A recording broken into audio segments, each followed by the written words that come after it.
자, 바로 이어서 저희들이 예고해드린 대로 문정인 대통령 통일외교안보 특보와 얘기 나눠보도록 하겠습니다. 어서 오십시오, 교수님. 예, 오랜만에 뵙습니다. 네. 예, 방금 임종주 특파원이 얘기한 것을 좀 이어서 가볼까요? 네, 예. 볼턴이 빠진 것은 어떻게 보십니까? 이제 그 국면이 좀 바뀌고 있다고 봐야 될까요? 실제로? 뭐 아마 한국 정부가 볼턴을 싫어해서 그런 거 아닌가 하는 느낌도 드네요. 아, 그런가요? 예, 북한도 싫어하니까요. 예, 알겠습니다.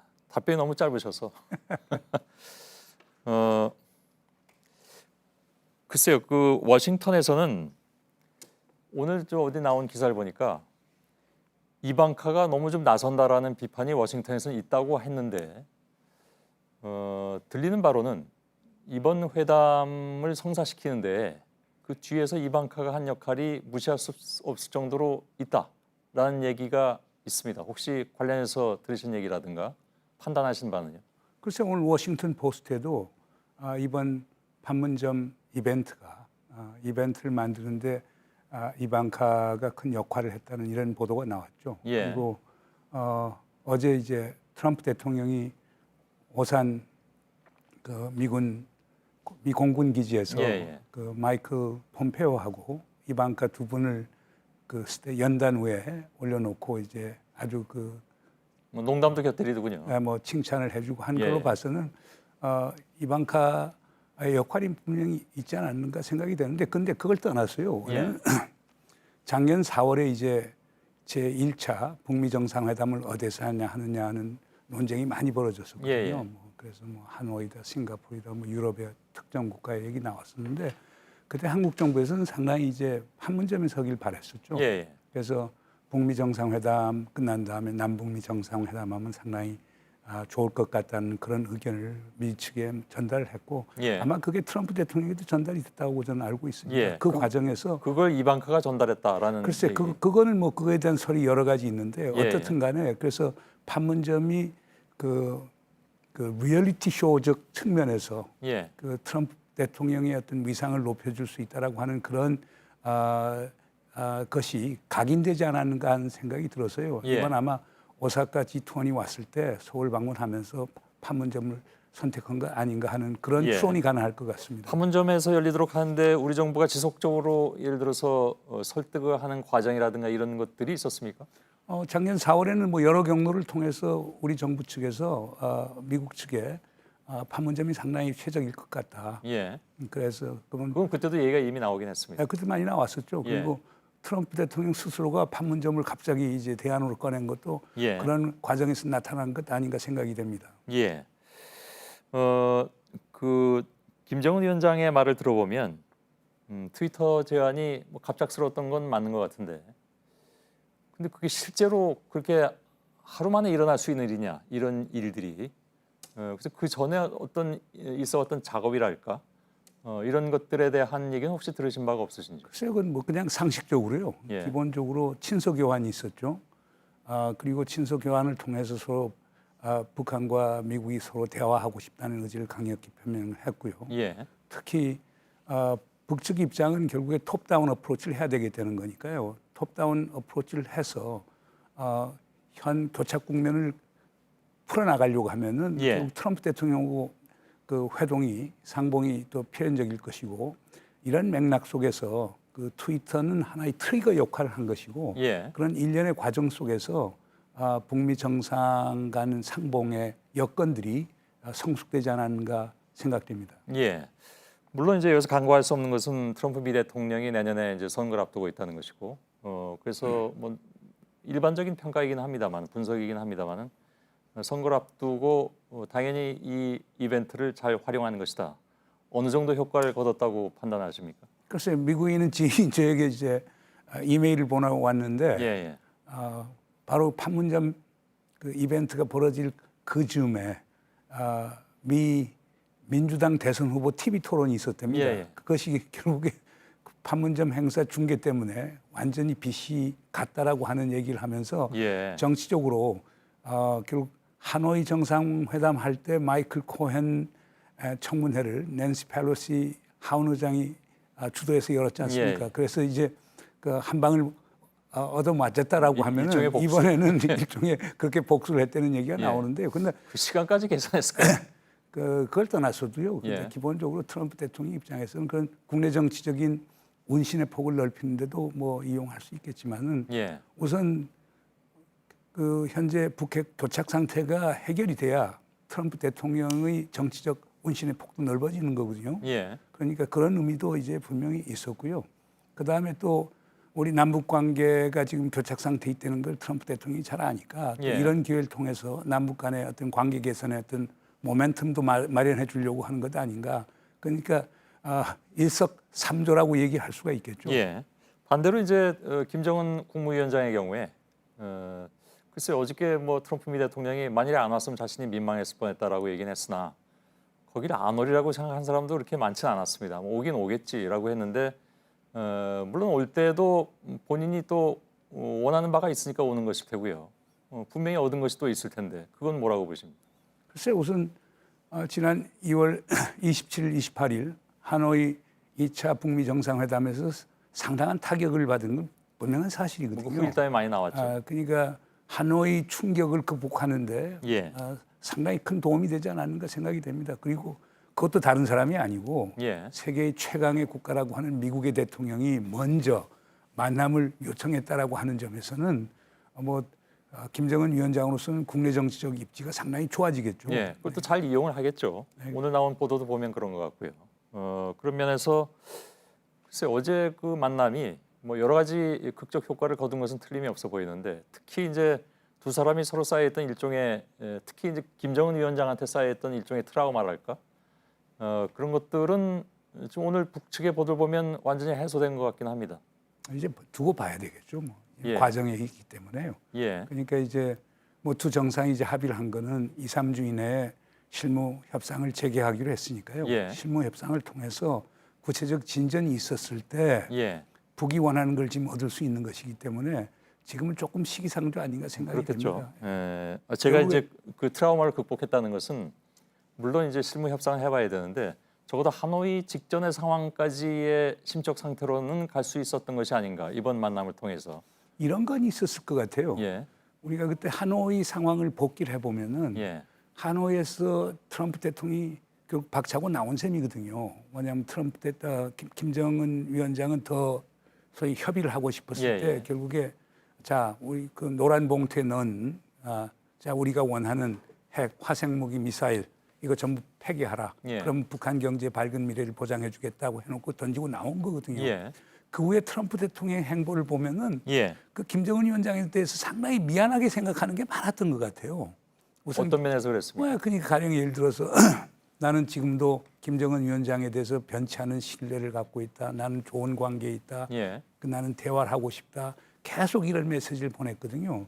그러니까 그거는 저 70 중반의 노 정치인이 예. 30대 중반의 젊은 정치인에 대해서 어떤 미안한 감을 가졌고 그런 것을 이번에 만남으로써 그걸 부분적으로 해소해 줄 수 있는 것 아닌가 하는 그런 예. 느낌이 좀 듭니다.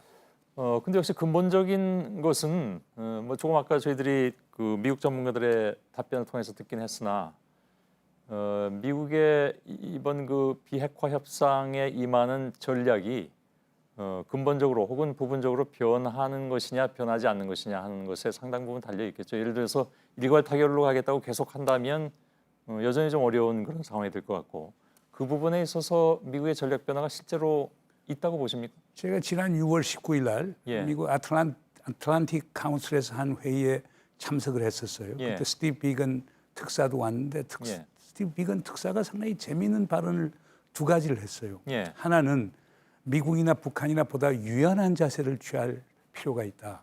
미국 정부 관리가 북한에 관해서 유연한 자세를 취해야 되겠다는 표현을 한 것은 제가 처음 들었거든요. 예. 그리고 두 번째로는 제재에 관한 얘기는 하지 않으면서 그 북한에 대한 security assurance 안전 보장이죠. 우리 말로는 소위 체제 보장이라고 하는 건데 예. 그거에 대해서 논의할 가능성이 있다라고 하는 것을 시사한 바가 있었거든요. 예. 그리고 어저께 뭐 트럼프 대통령도 제재는 계속되지만 그 과정에서 뭐 어떤 변수가 있을 수도 있다라고 하는 것을 보면은 그 하노이에서 미국이 제시한 특히 존 볼튼이 만들어 놓은 그 전부 아니면 전무라고 예. 하는 일괄 타결 방식에 부분적 변화가 있는 것 아닌가 하는 것이 추정이 됩니다. 예. 그 부분적 변화가 서로 실무 협상을 하는 과정에서 조금씩 더 긍정적인 쪽으로 이른바 이제 전향적인 쪽으로 움직이게 된다면 그만큼 희망을 가져도 되지 않나 하는 생각도 드는데. 그런 메시지가 예. 트럼프 대통령으로부터 나오지 않았다라고 하면은 김정은 위원장이 그렇게 밝은 모습을 보이면서 예. 자유의 집을 떠나지는 않았을 겁니다. 그렇기 예. 때문에 그 점에 대해서는 그 구체적인 내용은 모르지만 두 정상 간에 어느 정도 타협의 예. 가능성을 모색한 것 아닌가 이렇게 생각이 됩니다. 예. 두 사람의 대화는 문재인 대통령에게도 전달이 됐다고 했는데 그 내용을 그렇다면 청와대도 파악을 하고 있긴 하겠군요. 그렇죠. 오늘 뭐 강경화 장관에게 전달할 테니까요. 예. 청와대에 들어갔겠죠. 알겠습니다. 근데 한 가지 좀 계속 갖는 그런 의문점이 있습니다. 이건 뭐 의심한다는 의문점은 아니고 그냥 궁금한 점인데 트럼프를 움직이게 하는 것은 역시 선거인 것 같습니다. 누가 뭐래도 그렇다면 미국의 이른바 이제 대선 가도에서 트럼프가 북한 변수를 뭐 어찌 됐든지 간에 자신한테 유리하게 이용을 할 텐데 그것이 실제로 미국의 정가나 미국의 대중들에게 통하는 방법일까요? 다시 말하면 대북 관계를 해결함으로써 혹은 상당 부분 개선함으로써 트럼프가 표를 많이 얻을 것이냐? 근데 따지고 보면 그렇지 않은 부분도 있느냐? 어떻게 봐야 될까요? 글쎄, 그건 5월 달이죠. 스티브 비건 특사가 서울 왔을 때 저랑 이제 한 1시간 정도 이제 서로 환담을 한 적이 예. 있었습니다. 그래서 제가 그때 한 그 이틀 전에 제가 워싱턴을 다녀왔었는데 예. 그래서 제가 비건 특사 보고 그랬습니다. 워싱턴을 갔더니만은 한 90%가 예. 비관주의자.